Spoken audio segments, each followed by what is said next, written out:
In the exam, there should probably be one question somewhere in the paper where they ask you something about the domain or a range. Okay? So domain is always the x values on the graph, and the range is the y values on the graph. Okay?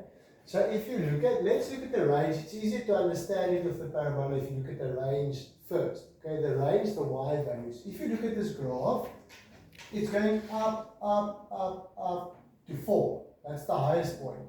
And then it's going down again. So the highest y value on the graph is 4. So every y value on this graph is 4 or less. But the highest is 4. So when we ask you what is the range for this graph, you're going to say the range is y smaller or equal to 4.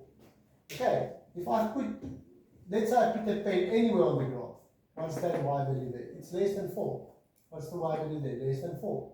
What's the highest that I can go on the graph is there? What's the y value there? 4. So the y values will always be smaller or equal to 4. If the graph is the other way around, let's say the graph went down to -6, and I say what's the range? Then you would say the range is y bigger or equal to -6, because then it's always above -6. Okay? So the range is from the lowest point up or from the highest point down. Okay.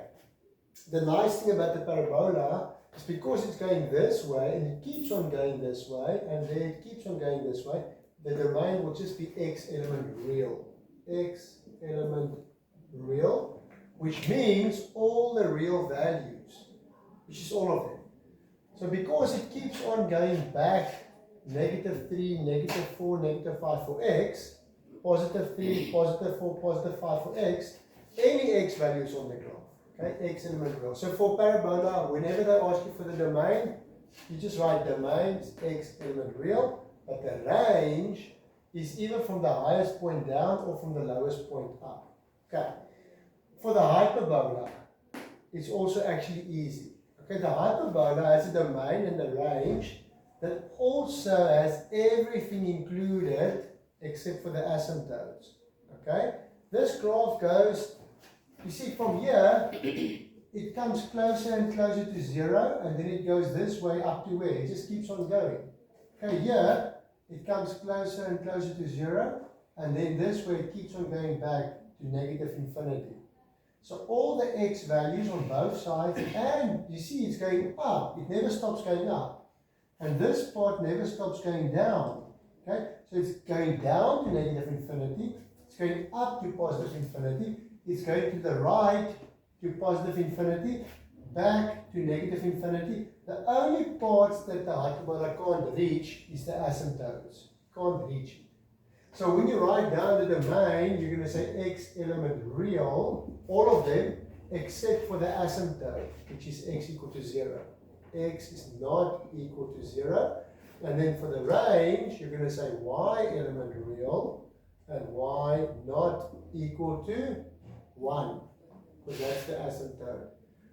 So actually the domain and the range is also easy to write for the hyperbola.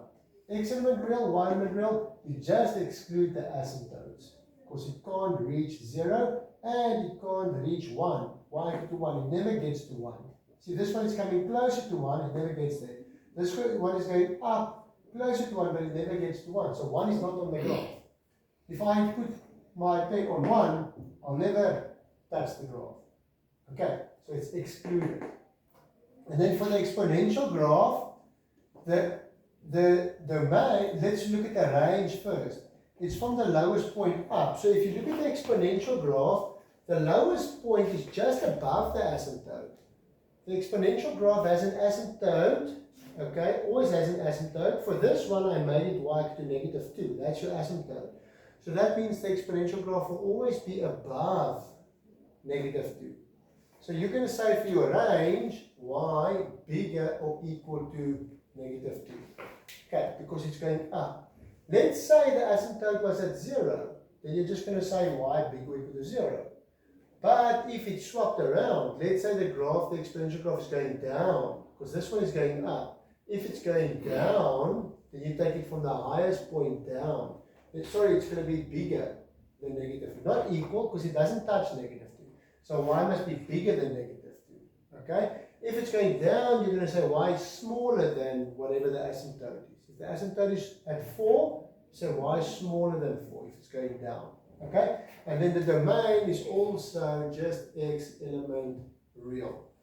Okay, for any exponential graph, the domain will be x element real. Because it goes this way to positive infinity for x, this way it goes back to negative infinity for x. Okay.